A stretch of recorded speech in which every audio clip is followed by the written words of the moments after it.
নিজের দুঃখ কষ্টের কথা, নিজের মনের কথা মানুষকে না বলে আল্লাহ তাআলাকে বলুন। তিনি গোপনে আপনার সকল দুঃখ কষ্ট মুছে দেবেন ইনশাআল্লাহ। বিসমিল্লাহির রহমানির রহিম। আসসালামু আলাইকুম। কেমন আছেন সবাই? আশা করছি দেশ এবং দেশের বাইরে যে যেখান থেকে আমার এই ভিডিওটি দেখছেন ভালো আছেন, সুস্থ আছেন, নিরাপদে আছেন। আমি আলহামদুলিল্লাহ ভালো আছি। আমি বিথি, ঢাকা থেকে বলছি। তো আজকে অনেক সকাল থেকে আপনাদের সাথে ভিডিওটা শুরু করছি। এখন বাজে সকাল 5:30। তো দেখি যে মেঘলা আকাশ হচ্ছে, তো দৌড় দিয়ে ছাদে চলে গেলাম। এই মেঘলা আকাশটা দেখতে এত ভালো লাগে, মনটা একদম জুড়িয়ে যায়। এই গরমে যখন টিকতে পারি না, তখন এই মেঘলা আকাশই যেন মনের মধ্যে একটা সুন্দর শান্তি বয়ে আনে, ভালো লাগে দেখতে। তো আমি কিছুক্ষণ দাঁড়ানো থাকতে থাকতেই গুড়ি গুড়ি বৃষ্টি চলে আসছিল আর সুন্দর বাতাস বইছিল। মনটাকে একদম শান্ত শিষ্ট একদম ভালো করে দেওয়ার জন্য এই একটু আকাশের মেঘলা আকাশ, বৃষ্টি যথেষ্ট। তো এই যে মেঘলা আকাশ দেখতে দেখতে ভাবছিলাম যে কি রান্না করা যায় সকালবেলা। তো আকাশে মেঘ জমবে, বৃষ্টি নামবে, আর বিথি খিচুড়ি রান্না করবে না, সেটা তো সম্ভব না। তো বাসায় এসে তারপরে এই যে কিছুক্ষণ সব কিছু করলাম, বাসার কাজ টাজ করার পরে, কারণ মাংসটা ভিজানোর দরকার ছিল, ভিজিয়ে তারপরে যে হাতে মাখিয়ে খিচুড়ি বসিয়ে দিলাম। তারপরে যে মুরগির গোস্ত ছিল একটু অল্প পরিমাণে, তো সেইটুকুই রান্না করে নিচ্ছি। কারণ এই যে মেঘলা আকাশে মেঘলা দিনে খিচুড়ি মাংস খেতে আমার খুব ভালো লাগে। আবার আমার বাসায় আচারও ছিল, যদি শুধু খিচুড়িও রান্না করতাম তো সবাই পেট ভরে খেয়ে নিত, কিন্তু ভাবলাম যে একটু মাংস রান্না করি, তাহলে খেতে একটু ভালো লাগবে। তো এই যে একটু মুরগির মাংস রান্না করলাম, আর এই যে খিচুড়ি এই লোকটা দেখতে আমার এত ভালো লাগে, কি বলবো, খুব ভালো লাগে। তো আমার সকালে রান্না বান্না ছিল এই খিচুড়ি আর এই মুরগির মাংস। তো এই যে মুরগির মাংস কষানো হয়ে গেছে, এখন পানি দিয়ে দিয়েছি। তো আমার রান্না শেষ করে এখন এই যে সবাইকে বেড়ে খাওয়াবো আর নিজেও খাবো। সকালবেলা তো ফজরের নামাজ পড়ে যদি ঘুমানো হয়, দেখা যায় যে 9টা-10টার দিকে খাওয়া হয়, আর যেদিন না ঘুমানো হয় সেদিন দেখা যায় সকাল 8টার দিকেই সবার খাওয়া দাওয়া হয়। তো ইদানিং আমার এত খারাপ লাগে, আমার শরীরটা কেন এত খারাপ লাগে আমি জানি না। আমি ফজরের নামাজটা পড়ে মানে খুব খারাপ লাগে, আমি বসে থাকতে পারি না, আমি শুয়ে পড়ি। কেন খারাপ লাগে আমি জানি না, প্রচণ্ড খারাপ লাগে। তো আজকে তো আর ঘুমাইনি, আজকে যে ফজরের নামাজ পড়ে তারপরে একটু দোয়া কালাম পড়ে তারপরে ছাদে চলে গিয়েছিলাম। তো আজকে ঘুমানো হয়নি। তো আজকে সকালে নাস্তাটা অনেক তাড়াতাড়ি করা হয়েছে, 8টা-8:30টার দিকে। তো আপনাদের সবার জন্য এই যে খিচুড়ি আর মাংস দিয়ে দিলাম, আপনারা আপনাদের মতো খেয়ে নেবেন। তারপরে যে গতকাল ছিল মেয়ের স্কুলের ফ্রুট ফেস্টিভ্যাল, তো মেয়ে কিছু ফ্রুট নিয়ে যাবে স্কুলে, তো সেই ঝুড়িটা একটু সাজিয়ে দিচ্ছিলাম। আনারস দিয়েছি, কলা দিয়েছি, লিচু দিয়েছি, আম দিয়েছি। প্রথমে এই ঝুড়িটাই দিতে চেয়েছিলাম, কিন্তু আমার মেয়ে বলে না আম্মু, এত বড় ঝুড়ি আমি নেবো না, আমার ভালো লাগে না, তুমি আমার ছোট একটা ঝুড়িতে দাও। তো ওর ফ্রেন্ডরা মিলেই ডিসিশন নিয়েছে কে কে নেবে, তো সেই অনুযায়ী মেয়ে এরকম ঝুড়িতে নিয়ে যাচ্ছে। ওরা অনেক মজা করেছে স্কুলে। তো এই যে ফ্রুটস লেখাটা আমার মেয়ে লিখেছে, তারপরে যে ছবিগুলো আমার মেয়ে নিজেই এঁকেছে। তো এই যে এখন যে সাজাচ্ছি না, এগুলা মেয়ে স্কুল থেকে নিয়ে এসেছে, ওখানে অনেক ফ্রুটস খেয়েছে।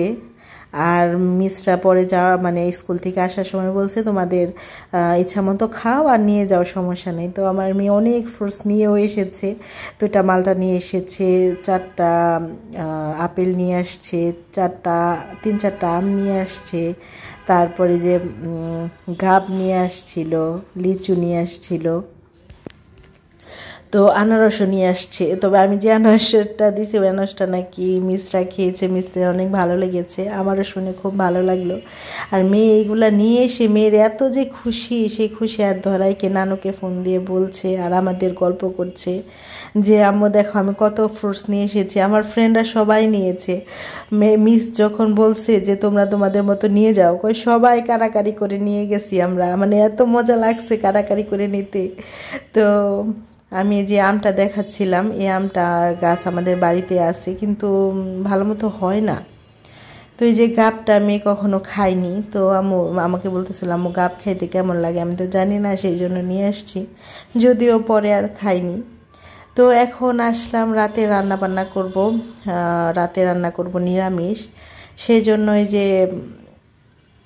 কাঁঠালের বিচি এগুলা কেটে নিচ্ছি। আর আমার এখন এত তাড়াহুড়া থাকে রান্না বান্নায়, মানে বাড়িতে চলে যাব কালকে, তো সেই জন্য আর কি কাপড় সেলাই করছি। মানে আমার মনে হয় তাড়াতাড়ি রান্নাটা শেষ করলে আমি বাঁচি, তো আমি খুব তাড়াহুড়া করে রান্নাটা করছিলাম। আর কিছু রান্না করব না, জাস্ট এই যে নিরামিষটা রান্না করব। ডাল ভিজিয়ে রেখেছি, সবজি কেটেছি, আর এখানে পুঁই শাক।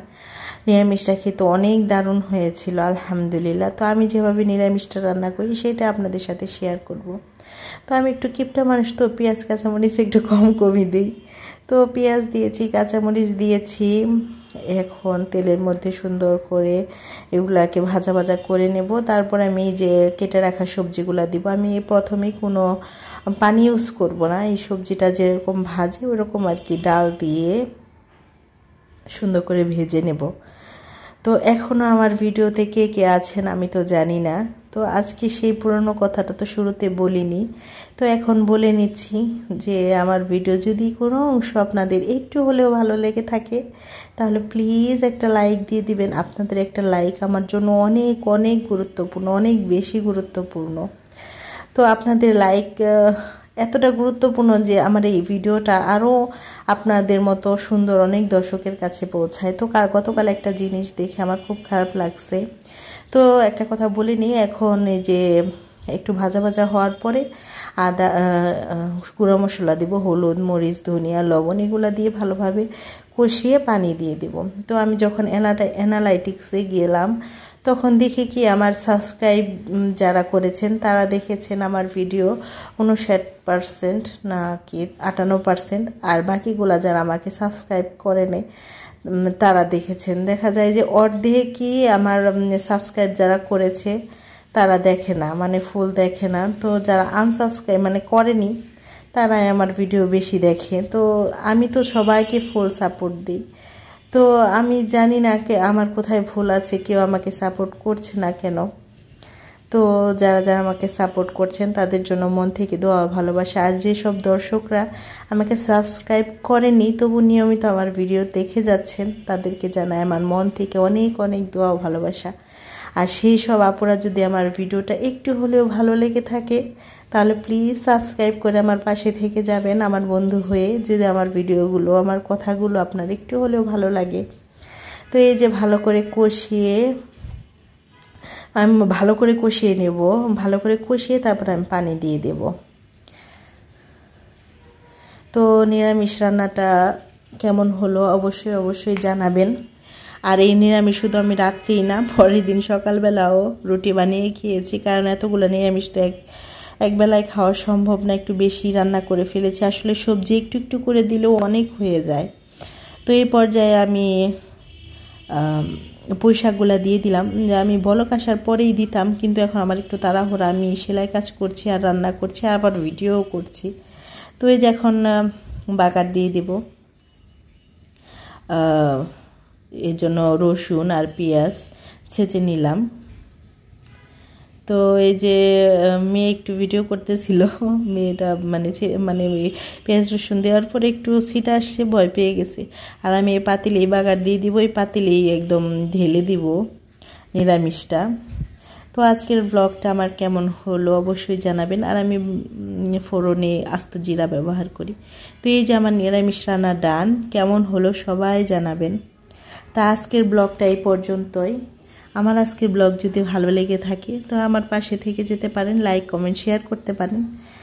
তো সবাই ভালো থাকবেন, সুস্থ থাকবেন, অনেক গরম, বেশি বেশি পানি খাবেন, আর এই জিলহজ মাসের এই কয়দিন বেশি বেশি ইবাদত করবেন। আল্লাহ হাফেজ, আসসালামু আলাইকুম।